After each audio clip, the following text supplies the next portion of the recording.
I stand trembling at the edge of this tale, heart aflame with a longing that predates breath itself. The world behind me, the dusty mosaic of Konya's markets, stone alleys where mule bells chimed like distant prayers, and the scholars' voices rose in measured cadences until they melted into the sunset. Yet even their erudition felt hollow against the roar of a single tear. That tear was my true education, for it taught me that every drop of sorrow is a lantern guiding the soul toward its source. Beneath the dome of my study, manuscripts lay stacked like silent pilgrims, their margins annotated with the ink of certainty. I could have spent lifetimes deciphering each legal maxim, pronouncing verdicts upon hearts conditioned by fear and hope alike. Instead, I heard the reed flute's lament, the ancient cry of every spirit severed from its root. In that keening wind within wood, I recognized the yearning of my own breast, an ache that no argument could soothe, no syllogism silence. So I set aside the fortress of reason and entered the wilderness of wonder, where questions dissolve into the fragrance of unanswered longing. Imagine a moment when inked letters exploded from parchment, swirling like startled doves before vanishing into light. That dawn came upon me in the form of a man named Shams, his gaze a spark striking the tinder of my soul. In his eyes, I saw every mirror in existence shatter and reassemble into a single shard reflecting the beloved's face.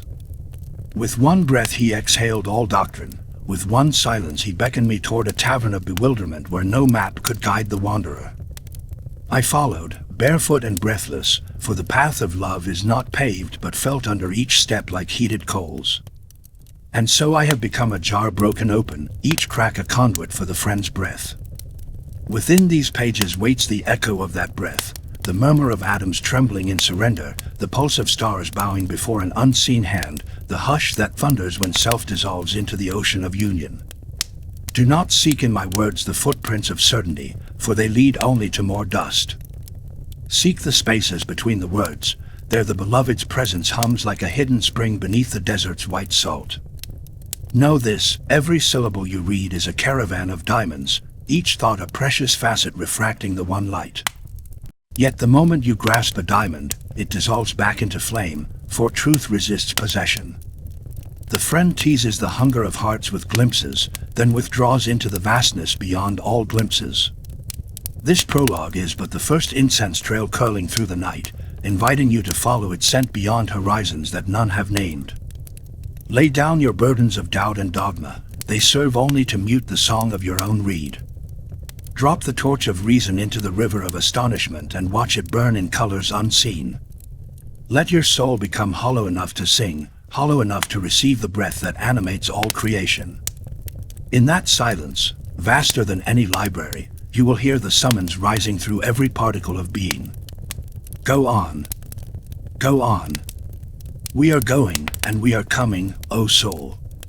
From this world of separation to union, a world beyond worlds. Step forth, then, into this unfolding mystery. Every breath you draw is a verse, every heartbeat, a drum calling you deeper into the dance. The road before you is also the road within.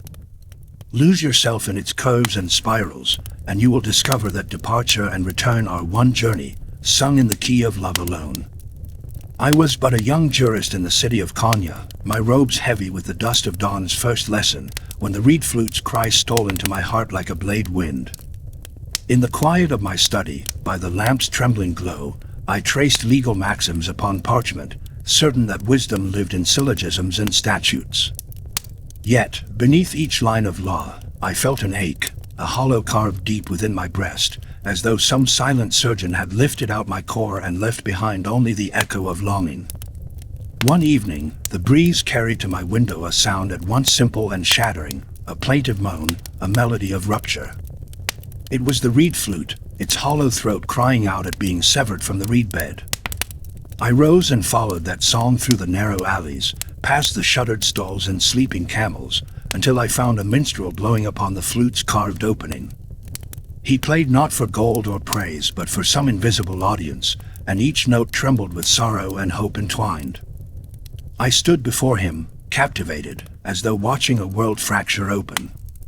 When his breath stilled, he offered me the flute. I held it between my fingers, its smooth wood cool against my palm, As I raised it to my lips, I realized that the lament escaped not from the flute but from my own bones, that every hollow within me longed to sing of exile from the source I could barely name. My fingers faltered, and I set the instrument aside, for I understood that I was both reed and flute, torn from unity, yet yearning to return. In the nights that followed, I could not sleep. I sat beneath the great plane tree in my courtyard, the flute cradled in my lap, its song echoing in my ribs. My mind, once so razor-sharp, softened into questions without answers. What is the wound that songs heal? Where does longing lead when the path dissolves before the seeker? With each breath, I sensed the universe contracting and expanding within me, as though the cosmos conspired to teach me the language of absence. At dawn, I returned to my desk, but the manuscripts no longer spoke to me. Their letters seemed like shadows of a deeper truth I had glimpsed in the reed's keening. A single tear fell onto an open page, and the ink blurred beneath it. In that moment, I chose the tear over the text, the unmapped journey of the heart over the well-trod roads of reason. I rose, leaving law books and judgments unread, and stepped into the bustling streets, the flute's silent song my sole guide. Every marketplace, every caravanserai, every whisper of wind among the cypress trees became a verse in an unwritten poem. I watched the dust swirl like dancers before an unseen drumbeat and felt within its spiral the echo of my own uprooted self. What once had been mere ornament, poetry, music, dance, now pulsed with the promise of reunion. I realized that the reed's lament was not a cry of defeat but an invitation to go further into longing until longing itself became the bridge to union. Thus began the first turning of my soul's wheel. In the hollow of separation I discovered the seed of song, in the flute's crack, the doorway to remembrance.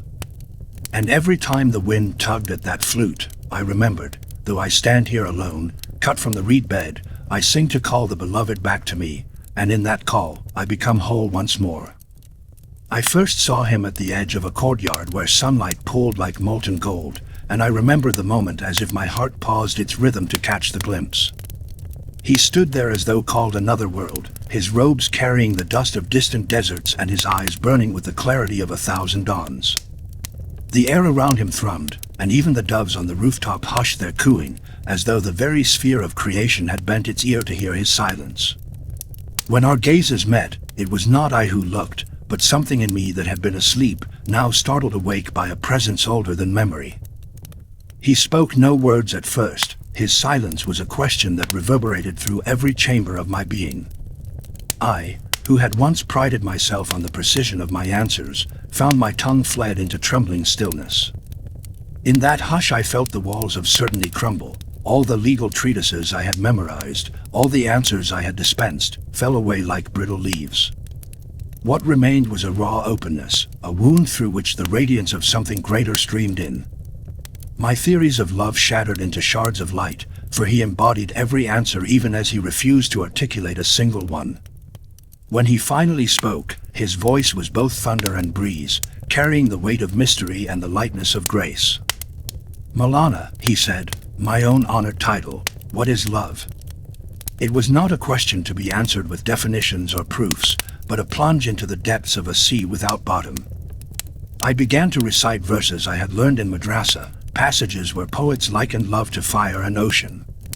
He listened with an intensity that burned away pretense, and when I paused to draw breath, he smiled and asked nothing further. That smile unfastened something in me, the compulsion to know, to categorize, to hold on. From that instant, the whole world became his teaching. In the curve of a fountain's arc, I saw the graceful curve of surrender. In the play of shadow under the plane tree, I felt the dance between presence and absence. Each footstep I took beside him was a lesson in letting go of titles, of pride, of the map of my own life that I carried like a shield. He guided me through Kanya's narrow lanes, but it was I who followed the secret alleyways of my own soul. His laughter scattered the dust from my shoulders, his gaze stripped away the armor of my reason. One afternoon, beneath the shade of mulberry leaves, he reached out and touched my hand. His fingers pressed lightly, and through that touch I felt currents of longing that neither distance nor time could diminish. "There is only one journey, and its end is known before its beginning," he whispered, though neither of us spoke aloud. His words were wind-blown seeds, and in my chest I felt the sprout of understanding take root, that we are always both seeker and sought, lover and beloved, journey and destination. In those days I learned that true companionship is not about walking side by side but about merging footsteps until there is only one pace. We sat by evening fires and watched the embers glow, and with each spark ascending into darkness, I sensed myself would flicker and rise toward an invisible sky. He would say nothing, and yet in the silence I heard the drumbeat of union grow louder than any sermon I had ever delivered. When at last our time together ended, though I could not bear to name it farewell, I stood once more in that sunlit courtyard, yet I was no longer the man who had entered it. The classroom of law had given way to the tavern of bewilderment. The library of texts had surrendered to the living scripture written in each breath between us. He vanished as quietly as dawn, leaving me blinking into the light, my heart a vessel cracking open. In that crack I heard the ceaseless whisper that would become the refrain of my days. Not, "I know," but "I yearn for the friend whose face I glimpsed in a silent question, yearn for the endless conversation that begins where words expire." I felt the world narrow to the single axis of absence, as though every breath I drew measured the distance between my chest and a phantom embrace. When Shams departed, he did not simply vanish, tore through the fabric of my days like a comet leaving behind a trail of incandescent longing. I remember the moment I saw the empty space he once occupied. The courtyard gate stood ajar, its hinges whispering secrets of departure, and the dust on the threshold lay undisturbed, as if time itself hesitated to press forward. In that silence, my heart cracked open, and grief poured forth in rivers of soundless lament. I wandered through Konya as though I were a ghost haunting my own life. Each familiar street became a labyrinth of memories. In the bazaar, merchants called me by name, offering wares I could no longer desire: scarlet silks, fragrant oils, spices that once delighted my senses now tasted of ash on my tongue. I exhaled regret in the swirl of colorful turbans. I inhaled longing with the smoke of cooking fires. Every scent, every color, every bartering voice was an echo of him, refracted through the prism of absence. Sleep eluded me. Night after restless night I lay beneath the cedar beams of my chamber, the moonlight spilling in cruciform patterns across the floor. When sleep came, it brought visions of Shams, his silhouette stepping lightly across the bridge over the pomegranate river, his laughter echoing in the starlit gardens, his eyes aglow with that knowing flame that once melted my certainties.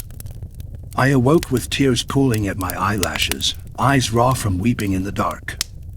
Even sleep's brief oblivion felt like another cruel departure. Food became a stranger. I found no solace in the sweet yogurt or warm bread offered by kindly disciples. Instead, I craved only the bitter taste of longing itself. I carried my flute wherever I went, though my fingers trembled too violently to draw a note. Its silent body weighed on my breast like a reminder. Without him, the music in me had dried to dust. Yet I could not abandon it, for it was both my grief and my hope, a hollow vessel waiting for breath. I took to walking at dawn, when the veil between worlds thinly draped itself over the earth. My sandals crunched along the dew-soaked paths outside the city walls. Conifers sighed overhead, swallows darted in the pale light. In that quiet hour, I tried to imagine that Shams moved beside me once more, that his hand brushed mine as we stepped between shadows.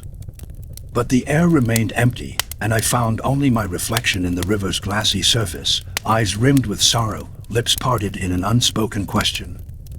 In the weeks that followed, I began to recognize that separation was not simply absence but a crucible in which the heart is forged anew. The pain that racked my ribs was a hammer striking a raw forge. Each blow shaped me, tempered me.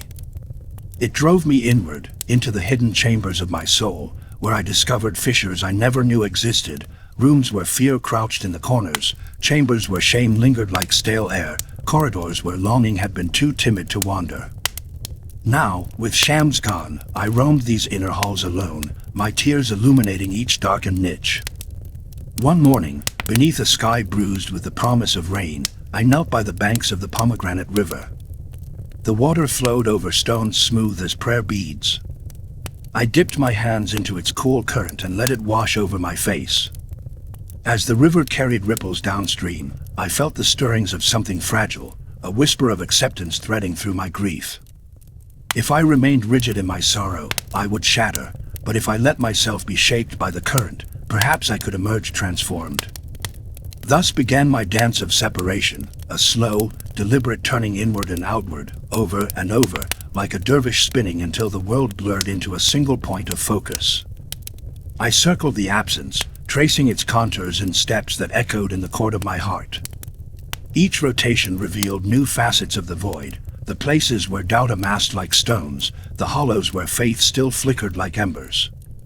The dance taught me that separation was itself a path, a spiral winding ever deeper into the core of being, where the beloved awaited in silent radiance. I found metaphors in every detail of my days. The copper cauldron in the kitchen, blackened by flame, became a symbol of my own soul's transformation, heated until impurities surfaced, ready to be skimmed away.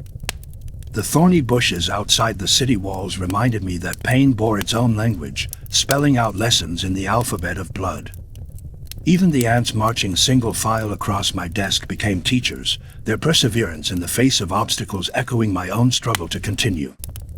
My disciples watched with concern as I withdrew from them, yet I could not explain the urgency driving me. Words failed me, language seemed a poor vessel for the convulsions of separation. Instead, I turned to silence. I sat for hours beneath the plane tree in the courtyard, arms folded, eyes half closed, listening to the wind sift through the leaves. In that hush I discerned whispers of Sham's voice, not in memory, but in the living moment, urging me to let go of dependency, to discover the beloved within the very void he left behind. As the seasons shifted from the brittle cold of winter to the tender warmth of spring, I noticed subtle stirrings of renewal within the wound of absence. Where tears once fell in torrents, now they came in softer streams. The hollow in my chest, once cavernous, began to resonate, a space not of emptiness but of potential. I felt the first tentative flutter of wings within that cavity, as if my own longing had taken flight, carrying shards of grief upward to be transformed into song. One evening, I ventured out to the hill overlooking the city. The sun sank behind distant peaks, painting the sky in strokes of indigo and rose. I stood there until the stars emerged, each one a bright promise against the gathering dark.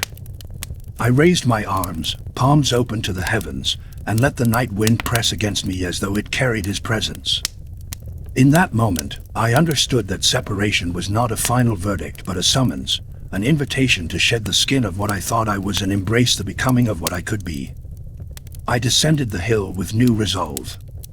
I would no longer flee from the ache, I would welcome it as a sacred companion. I would learn the alchemy of turning absence into presence, grief into gratitude. Each step I took from that night onward was a vow, to honor the memory of Shams not by clinging to his shadow, but by cultivating within myself the light he ignited, a light born of longing, tempered by separation, and destined for union.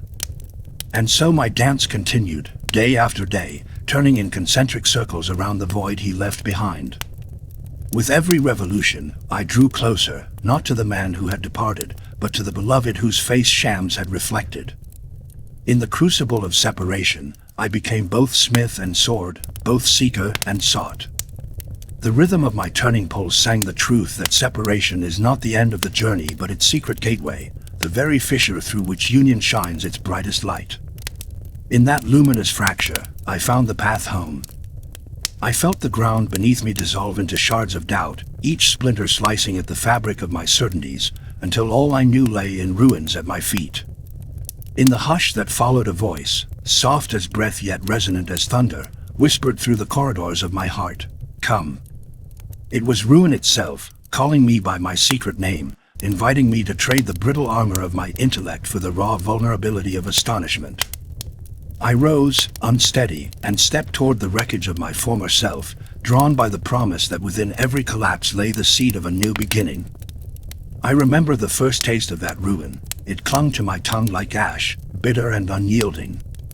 I sat upon a fallen column in the courtyard of my soul, where once the pillars of doctrine had stood tall, and let the ruin settle around me like a shroud. Each memory I unwrapped from its cocoon, pride, fear, ambition, crumbled into dust at my touch. The lavish tapestries of my achievements, woven from threads of praise and privilege, unraveled in my fingers. I felt them slit through my hands, one by one, until I held only emptiness, the great void where every story must end. And yet in that emptiness I sensed a pulse, faint but insistent. It was the heartbeat of possibility, rhythmic and patient. The ruin, I realized, was not an end but a transformation, a metamorphosis in which the self as I had known it would be redeemed. I allowed my tears to water the rubble, letting grief and gratitude mingle until they fermented into something strange and luminous. In that alchemy of loss and love, the stones under my feet glowed with a soft phosphorescence, as though the ruins themselves remembered a brilliance I had once forgotten. Night after night I returned to that place of collapse, gathering fragments of my former world and speaking to them as though they were lost children. "You have served me well," I murmured to a cracked tile, "but now you must teach me how to be whole." I traced the spider-web cracks in the tile's glaze, marveling at the pattern of fractures. In those fissures I saw the map of my own heart, each line a pathway carved by longing and answered by absence. I pressed my forehead to the cool surface, feeling the tile's memory vibrate through my brow, and I breathed until my soul expanded to fill every cavity. As dawn broke over the fallen columns, I began to sift through the ruin with a scholar's care. I lifted shards of processed thought, a half-remembered argument here, a fragment of certainty there, and held them up to the light. Some glimmered, revealing hidden facets of meaning I had never perceived, others proved brittle, shattering at the slightest breath. I gathered the resilient pieces into my cloak, weaving them into new patterns of understanding. I discarded the rest, letting them fall back into the dust, trusting that what remained would serve as the foundation for a more authentic knowing.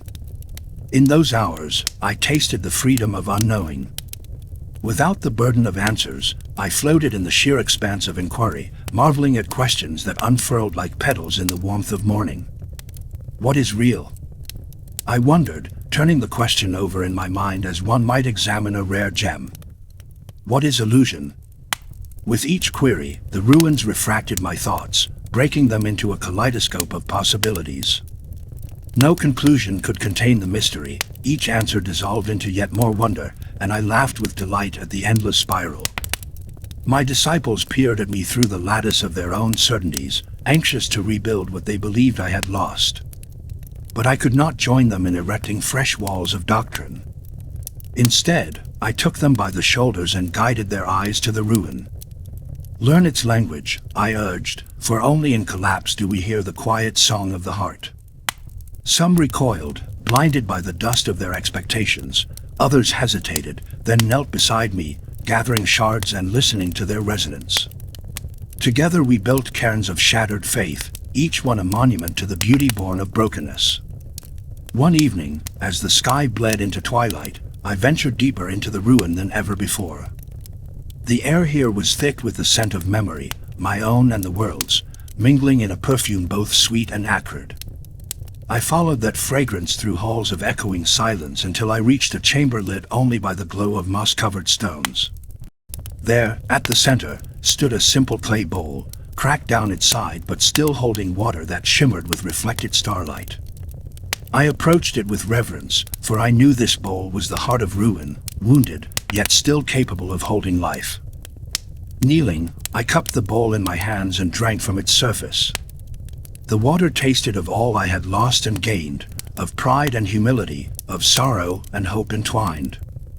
As the liquid slid down my throat, I felt the bowl mend itself, the crack sealing with a warmth that spread through my chest. In that moment I understood, to be broken is not to be worthless, but to be open. The fissure allowed light to enter, transforming the vessel from a mere container into an instrument of grace.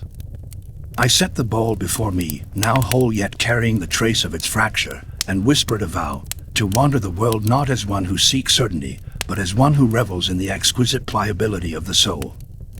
To carry ruin as a companion, knowing that every wound is an invitation to deeper communion.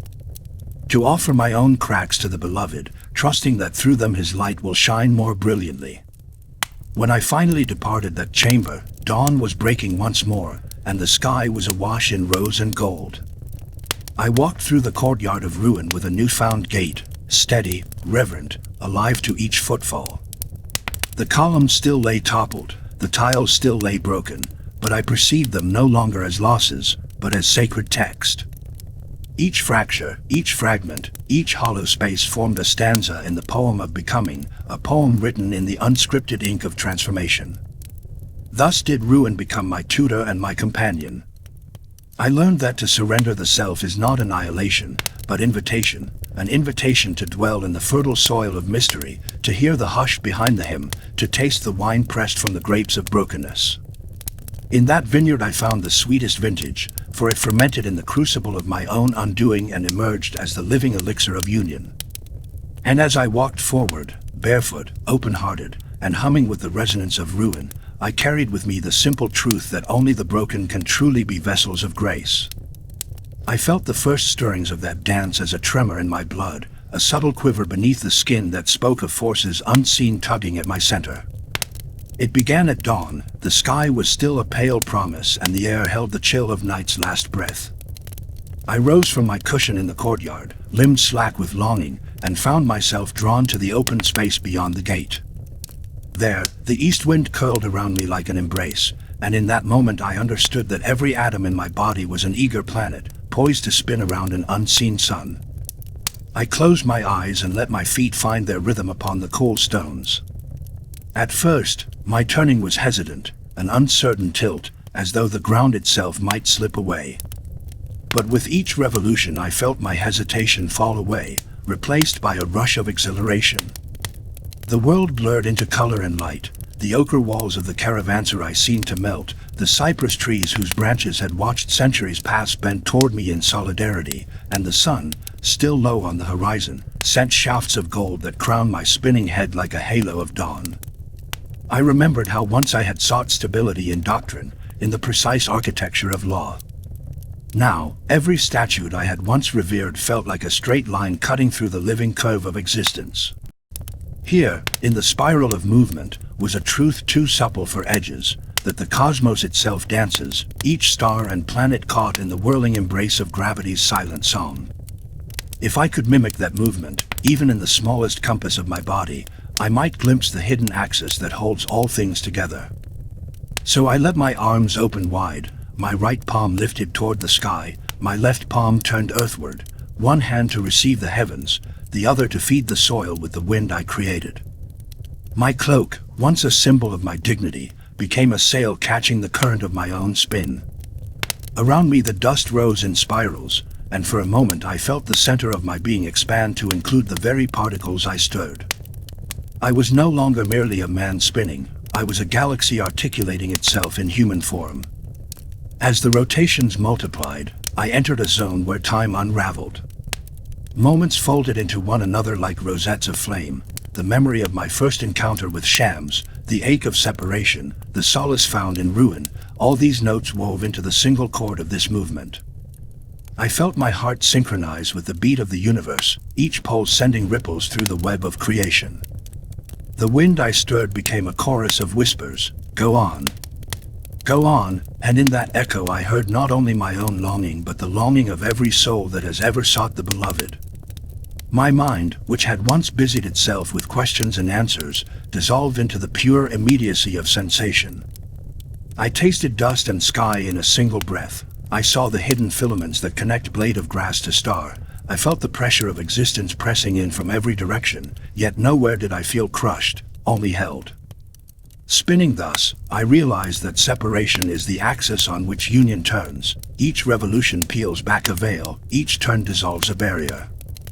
I opened my eyes to find the courtyard empty. My disciples had fallen silent, drawn back by awe or overwhelmed by the intensity of my motion. But I felt no loneliness. Instead, I felt the companionship of all who spin in secret, the planets in their orbits, the electrons circling their nuclei, the children twirling in delighted play. We are all dancers around the same sun, and every soul that turns in love joins the divine sema, the heavenly ceremony that never ends.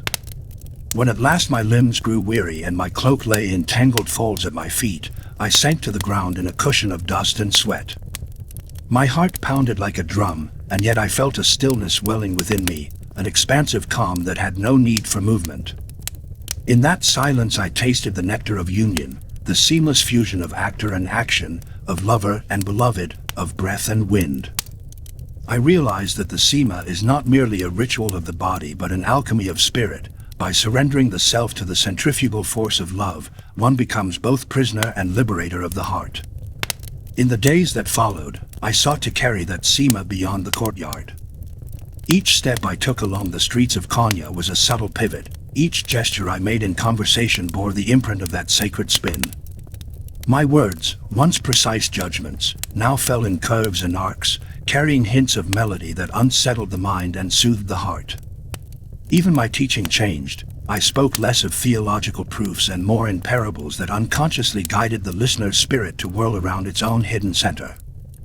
I saw that every gathering of souls is a potential Sema. A marketplace transforms into a whirling court when merchants meet not in commerce but in mutual recognition. A classroom becomes a tavern of bewilderment when students stop reciting text and start listening to the music between the words. The secret is not the dance itself but the intention behind it. To whirl and surrender, not for performance, but for the lover who cannot be seen, yet who resides in the curve of every turn. One evening, beneath the chandelier of stars above the minaret, I closed my eyes and resumed my spin, though my body was tired and my years more numerous. The air was cool, scented with jasmine and distant fires. The whisper came again, "Go on. Go on." And I obeyed, not out of compulsion, but out of gratitude. For in that spinning I found continuity, a proof that separation and union are no more opposed than exhalation and inhalation. Each rotation outward is also a drawing inward, each spiral away is a return to the center. When I finally stilled, I had no memory of counting steps or measuring turns. I only felt the imprint of holiness upon my bones. The ground beneath me had shifted, no longer mere earth but the battleground and the ballroom of the soul's journey. I rose and brushed the dust from my robe, aware that every speck bore witness to the turning, a dust particle spiral path captured, for an instant, in my human motion. Thus did I come to know the atom dance around the sun, an outward movement that mirrors the inward return, a turning that dissolves boundaries, a celebration that is both departure and arrival. And in that knowing I found a quiet certainty, that whenever the heart spins in love, it partakes in the eternal Sema, the cosmic whirling that enfolds all worlds into one unbroken hymn of union. I stepped beyond the narrow corridors of doctrine and law, into a great meadow that stirred beneath an open sky so vast it seemed to breathe. The air was soft with early morning dew, each blade of trembling like a harp string tuned to the hush of creation. Here, out beyond every judgment that ever weighed upon my soul, I discovered a field without fences or furrows, an expanse of living green woven by hands unseen. I walked into it barefoot, and the earth welcomed me, its gentle pulse synchronizing with the cradle of my own heartbeat. In that boundless stillness, I sensed the presence of the friend, not as a distant judge but as an intimate companion, beckoning me to step beyond right and wrong into the tender geography of mercy. As I ventured deeper, the light shifted, casting no hard shadows but painting every stalk and petal in hues unnameable. I felt my mind's categories dissolve, the dualities I had carried, holy and profane, sacred and profaner, all melted away like mist under the sun's first touch. My questions, once weapons in the courtroom of the intellect, fell to the grass as offerings. Who is worthy? What is sin? Where is salvation? These questions made no sense here. Instead, a single refrain whispered through the meadow's vastness, "Be here. Be here." I let the refrain become my guide, and with every breath I inhaled its invitation deeper into an alchemy of compassion. In the distance, a small brook wound through the grass, its voice a lullaby of stones and water. I knelt to drink, and the coolness against my lips tasted of forgiveness, gentler than any decree, more transforming than any rule. As the water trickled down my throat, memories of old judgments rose in me, the condemnations I had delivered, the harsh verdicts proclaimed from my pulpit. I saw in each memory a hardening of the heart, a narrowing of vision. And yet, as I exhaled beside the brook, those memories dissolved like salt in fresh water. The brook did not ask me to atone, it simply received me, carrying away every hardened edge until only the soft muscle of compassion remained. I rose and followed the brook's winding path.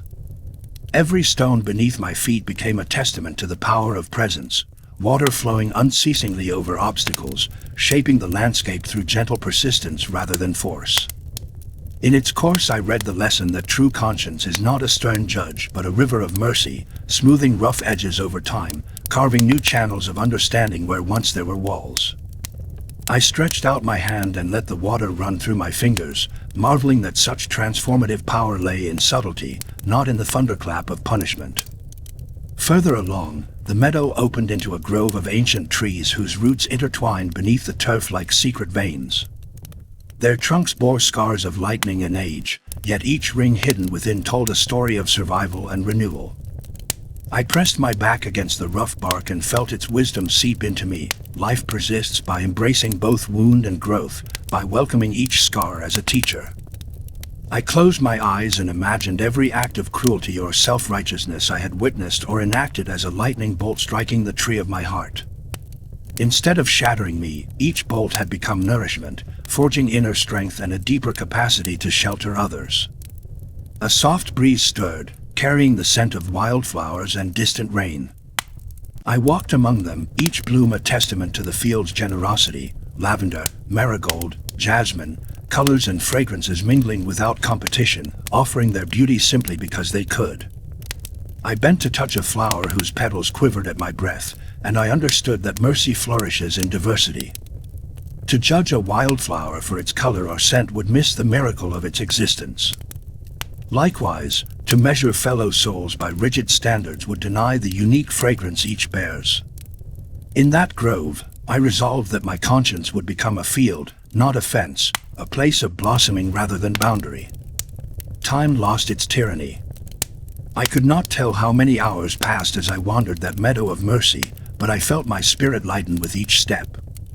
The burdens I carried, the weight of expectations, the armor of certainty, fell away until I was clothed only in the transparent garment of presence. In that naked openness, I felt the gaze of the beloved not as scrutiny but as love's own radiance, illuminating my every flaw and tenderly welcoming me home. I wept only once, a single tear that carried away the last fleck of self-judgment, and in its fall, I tasted freedom. Toward evening, the sky beyond the meadow flamed with colors deeper than language. I lay down on the soft turf, arms outstretched as if to embrace the horizon itself. Above me, the first stars blinked into being, each a silent witness to the field's truth, that beyond every concept of right and wrong lies a domain where mercy, not judgment, is the law. In that realm, every soul is home even before it arrives, for the beloved's compassion anticipates our needs, welcomes our return, forgives our trespasses by the simple act of seeing us with love. I sat up as dusk deepened, feeling within me a current of compassion strong as any river. I thought of those I had once condemned, those I had judged unworthy, and I sent them blessings on the night wind. May your wounds find their healing. May you know the meadow that grows beyond every fence. And in that blessing, my own soul felt whole, for mercy given is mercy received. Compassion flows in both directions, binding all hearts in a single field of grace. When at last I rose to leave that sacred place, the meadow seemed to bow in farewell, the grasses bowing low, the trees inclining their branches. I carried away no trophy, no parchment bearing new decrees, only a simple truth uttered by the friend's silence, that in the field beyond right and wrong, we meet face to face as beloved companions, and compassion becomes our only inheritance. With that inheritance in my breast, I returned to the world of divisions and judgments, resolved to let the meadow's mercy guide every step, every word, every gaze. For in the end, to walk beyond right and wrong is to walk with the beloved himself, and in his company all souls find their home. I woke in the stillness of pre-dawn, my body heavy with the residue of dreams and the weight of 1,000 unspoken aches. The night had pressed itself against my ribs, tightening like vice, and when I drew breath, I felt the heat of every wound that night had coaxed to the surface. Yet as I sat on the edge of my cushion, I sensed that this pain was not my enemy but a crucible, an alchemical furnace in which the raw ore of my heart would be purified and transformed.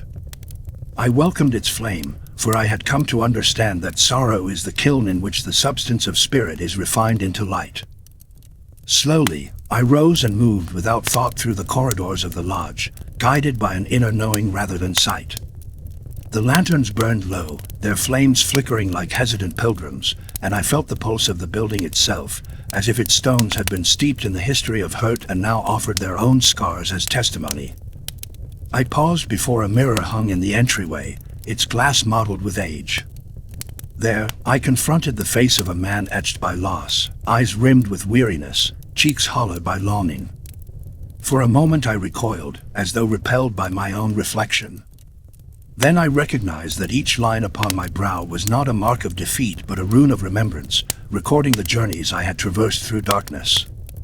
I placed my hand upon the cold glass, and the mirror did not fracture. Instead, it trembled, and I felt my own pulse answering the tremor as though the glass were flesh. I stepped outside into the crisp morning air, where the sky lay pale and expectant. The courtyard was strewn with fallen leaves, their colors muted by the half-light, but each leaf bore within its veins the story of a season's growth and decay. I walked among them, barefoot, allowing the chill of stone and earth to seep into my soles and anchor me in the present. Each footfall echoed softly, a metronome marking the tempo of my inward journey. I knew that to alchemize pain, I must not flee from it but dance with it, tracing its contours until its edges blurred into something new. I seated myself upon a low wall, closed my eyes, and let my breath deepen. With each inhalation I drew pain into my flesh, with each exhalation I offered it back to the world transformed. I imagined the ache in my chest as a lump of iron, dull and resistant. As I breathed, I visualized that iron glowing, reddened by the heat of my attention, until it became malleable as clay. In this vision I wielded a hammer forged from compassion, striking blow after blow, not to shatter, but to shape. With each strike, form emerged from formlessness, a plowshare of perception, capable of turning furrows in the field of being so seeds of insight might sprout. Time dissolved in that rhythm until dawn unfurled fully. I opened my eyes to the courtyard's rising light and marveled at how the awakened world seemed to mirror my own inner alchemy. The cypress trees, black silhouettes against the pale horizon minutes before, were now tinged with gold, their branches reached upward as though eager to receive the day's first warmth. Even the dew upon the paving stones shimmered like molten silver. I stood and touched the trunk of an ancient olive tree, its bark fissured and wise. I felt in its furrows the same alchemy, how it endures flame and storm, how wounds in its bark heal over decades, becoming testament rather than stigma. As I moved through the garden toward a fountain at its center, I noticed the water's steady song, an unbroken hymn of flow. Kneeling, I cupped my hands beneath the trickle and let the cool liquid wash away the sweat and dust of my vigil. In that moment, I recognized that pain's alchemy requires both fire and water, the fire of attention to burn away impurity, the water of compassion to soothe and integrate. The water in my hands tasted of earth and stone and carried the memory of distant rains. It was a reminder that all suffering begins and ends in the embrace of the same elements. I rose and sat by the fountain's edge, letting the morning breeze play through my hair. The world around me, the birds stirring in the olive boughs, the blossoms trembling on their stems, was enlivened by the interplay of contrasts, heat and cold, light and shadow, stillness and song. I saw that pain, too, is defined by its opposite. Without joy it would be a barren land, without sorrow a forest of untested might. The alchemy of pain is not about annihilating suffering but about weaving it into the tapestry of grace, so that every thread, dark or bright, contributes to the integrity of the whole. I recalled how, in the days after Sham's departure, my sorrow had threatened to consume me, like a wildfire racing unchecked across dry brush. I had scrambled to extinguish it with distractions, scholarly debates, ornate prayers, even the solace of friendship, but the blaze only intensified. Then, one night, worn to ash by my own resistance, I surrendered, I laid down my shields of denial and met my grief with open hands. In that moment of surrender, I entered the kiln, and the wildfire became a steady hearth fire, warming rather than destroying. My pain became a companion, an ally in my quest to know the beloved, not in spite of, but through the door of the heart's brokenness. It was in that hearthlight that I heard the beloved's voice, soft as embers gasping for breath, asking, "Do you accept this flame as your teacher?" I had answered, yes, not fully understanding what I pledged. But now, seated by this garden fountain, I understood that acceptance is the key that unlocks alchemy. Holding the flame in my palm, I felt its warmth transform my fear into curiosity. What lay at the core of this suffering? Beneath the rawness of loss, I found a pulse of compassion that had been dormant, waiting for the heat to awaken it.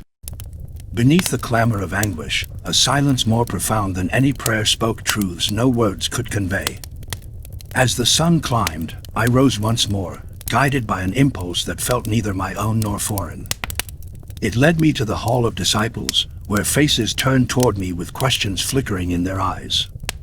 They had witnessed my solitude and wondered whether my wounds had become prisons or gateways.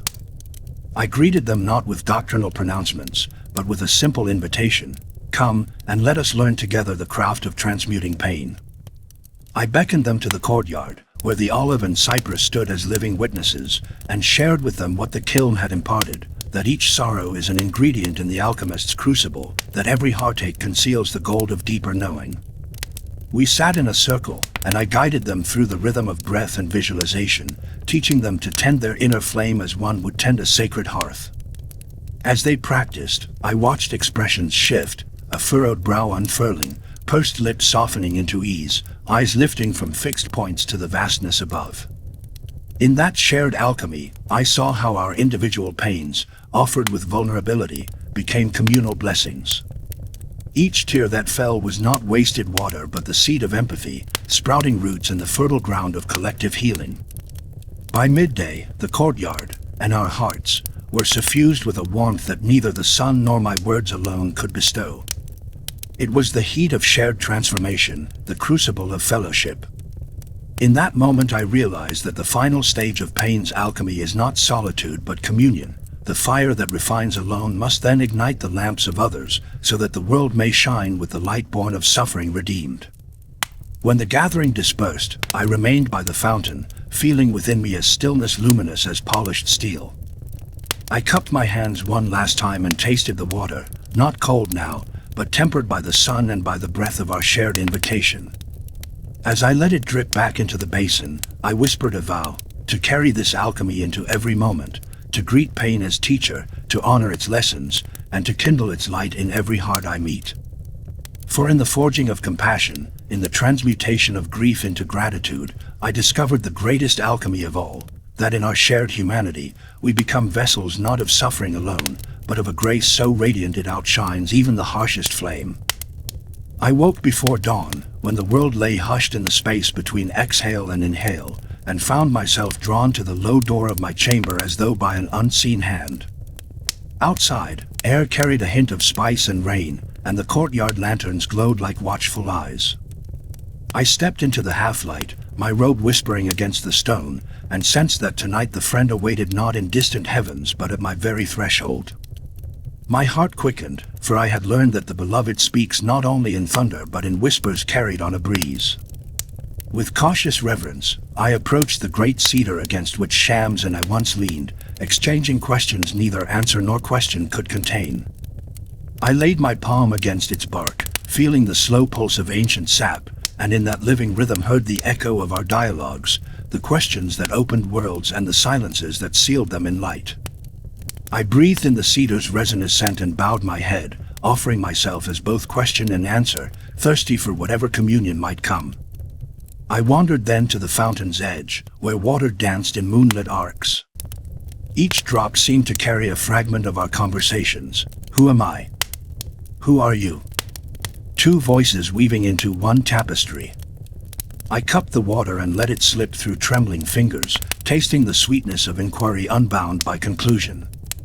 In that moment, I felt the friend's presence swirl around me, not as an apparition but as the very air I breathed, each molecule humming with the promise of intimacy beyond words. Drawn by a force I could neither name nor resist, I found myself in the small hall where, months ago, Shams had asked, "Who accompanies you?"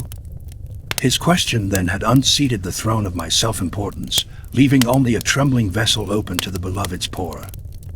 Now, in that same hall, I knelt upon the wooden floor, its grain worn soft by countless seekers' knees, and closed my eyes.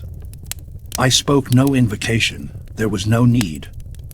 My silence carried the weight of every unspoken "I" that yearned to dissolve. In the silence, I heard footsteps echo behind me, soft, measured, alive. I dared not turn, for I feared shattering the fragile dream of reunion. Yet the footsteps paused at my shoulder, and I felt a breath against my hair.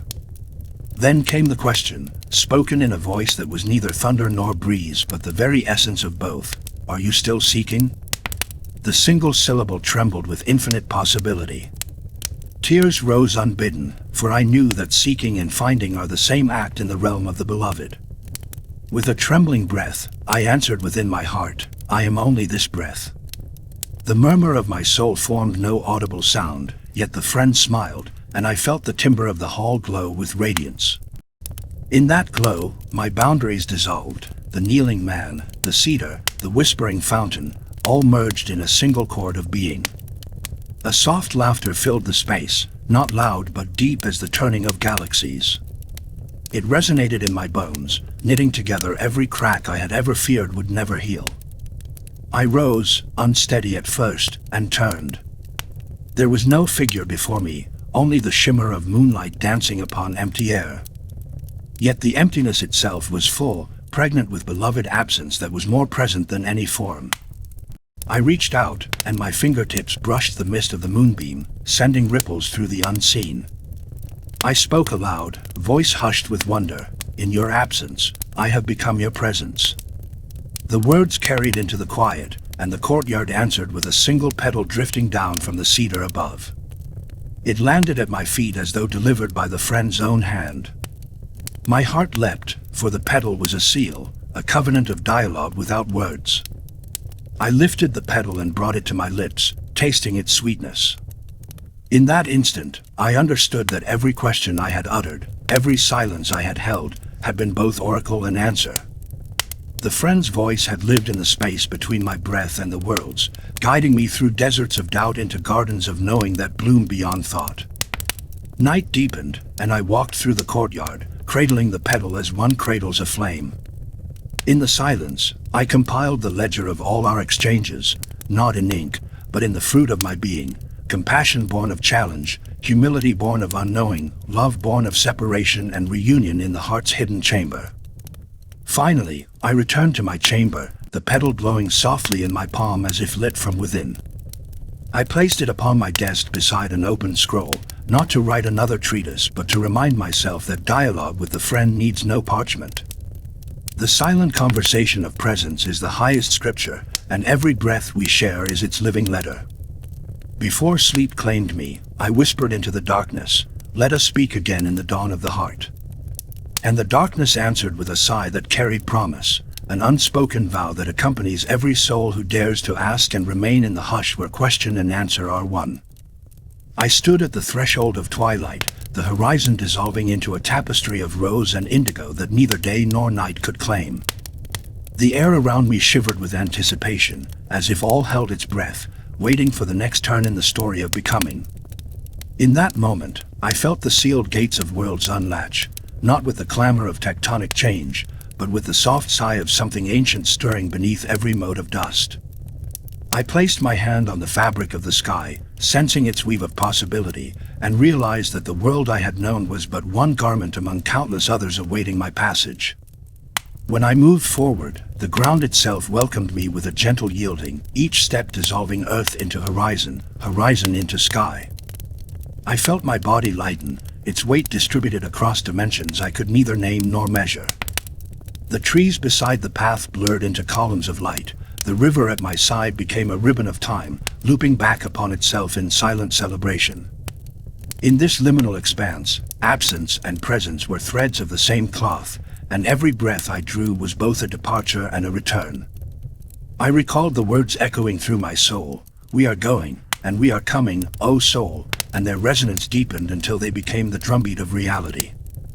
With each echo, I found myself slipping through one world's boundary into the next. First, a plain of rushing winds where I sensed the Great Spirit's quicksilver pulse.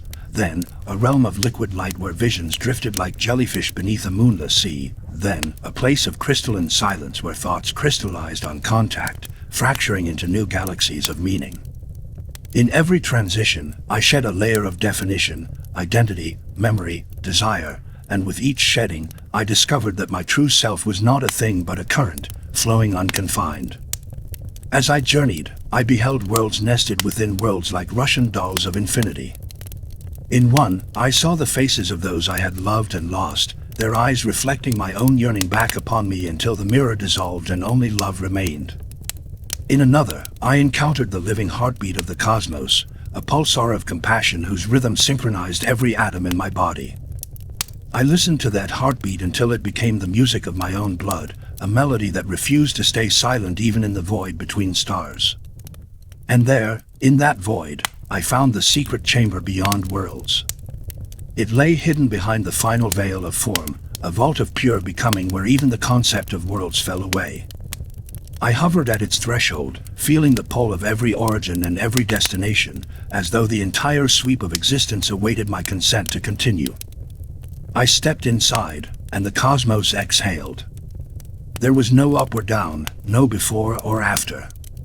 Only an ever-spreading circle of presence, alive with the laughter of possibility. In that chamber, I heard the beloved's voice, not as words, but as the living pattern of every thought ever dreamed, a tapestry woven from the secret looms of souls. It whispered, "Here, separation and union touch hands.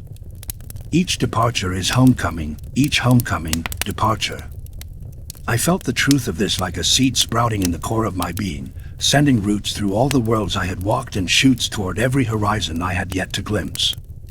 Time unfurled behind me, a ribbon showing every footprint I had left, from the dusty streets of Konya to the silent spark of dawn. Yet ahead there was no path, only the invitation to dance upon the edge of forever. I raised my arms and spun, each rotation weaving new realities into form. Dust became stardust, stars became dew upon 1,000 petals, petals became galaxies blooming in endless fields of wonder. As the dance slowed, I found myself once more at the place where my journey had begun, yet no longer the man who had set out. I carried within me the imprint of every world I had traversed, each one alive in the echo of my heartbeat. The me I was now was the sum of every adventure beyond form, every surrender into the mystery, every step both taken and unneeded. I understood that to live is to ride the crest of separation into the swell of union, again and again, in a song without beginning and without end. When I opened my eyes, I stood beneath the same sky, though it looked different now, richer, deeper, humming with the unsung verses of creation.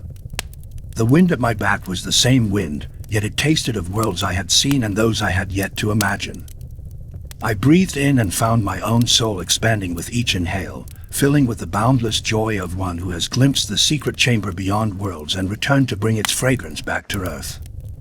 In the quiet that followed, I whispered to every soul listening, "Go on. Go on. We are going, and we are coming, O soul, from this world of separation to union, a world beyond worlds." And as the words faded, they lived on in the pulse of the breeze, the shimmer of light on water, the echo of 1,000 heartbeats moving together into the mystery. I awoke to a dawn unlike any I had known, a dawn threaded with a silence so profound it seemed the very air paused to witness what would come next. The horizon glowed in tender shades of an pearl, as though a celestial weaver had set the sky ablaze with the first light of eternity. I rose from my mat, body still humming with the echoes of previous turns on the road, and felt, in the marrow of my bones, that this day was not an ending but a celebration, the night of nights when the veil between worlds dissolves and the soul takes its final, jubilant step into union. I walked barefoot across dew-kissed stones, each drop of moisture singing beneath my feet like a constellation of tiny bells. The courtyard lay hushed, its columns and archways bathed in the soft glow of morning, and yet I sensed crowds gathering beyond what mortal eyes could see, souls arrayed in light, drums poised to break the hush with the music of reunion. In that stillness, my heart danced ahead of me, eager to plunge into the sweet turbulence that awaited beyond form. My breath quickened as I stepped into the open air. The wind, fragrant with the scent of unseen orchards, brushed against my face and carried with it whispers of welcome, voices I could no longer name yet recognized in the marrow of my longing. Each gust felt like an embrace, as though centuries of lovers who had walked this path before were gathering to bear witness to the moment. I closed my eyes and let the wind call me home, each breath a syllable in the wordless hymn that bound us across time and space. I moved toward the threshold of the world I had always known, the low door beyond which lies the unknown expanse of the beloved's presence. With each step, the pillars of my earthly life, titles, memories, fears, fell away like discarded robes, until I stood naked in spirit, clothed only in the radiance of anticipation.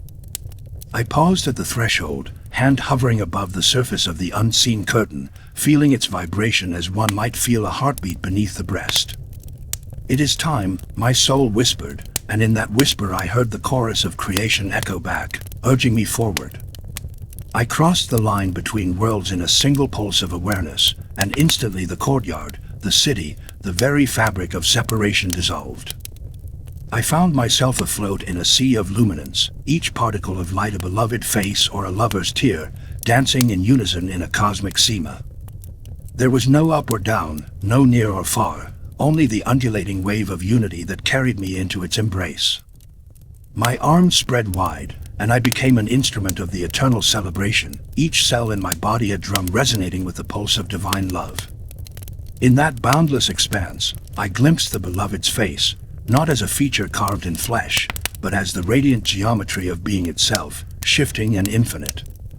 The beloved's eyes were the universe made conscious, gazing upon me with a tenderness that crumbled every last shard of self. In that gaze, I tasted the sweetness of release, release from longing, release from fear, release from the very act of seeking. I surrendered every thought, every breath, every petal of my heart, into that gaze, and felt my essence expand until I was the gaze, the breath, the sea of light itself. Time unraveled behind me, a tapestry of separations woven into the cloth of my journey. Each moment, first sight of the reed's lament, the flame of Sham's question, the crucible of pain, flashed past in an instant, not as memories but as stepping stones now laid beneath my feet. Ahead, no path remained, for I had become the path, the living thread that weaves departure into arrival, the song that sings itself into silence, the dance that dances itself into stillness.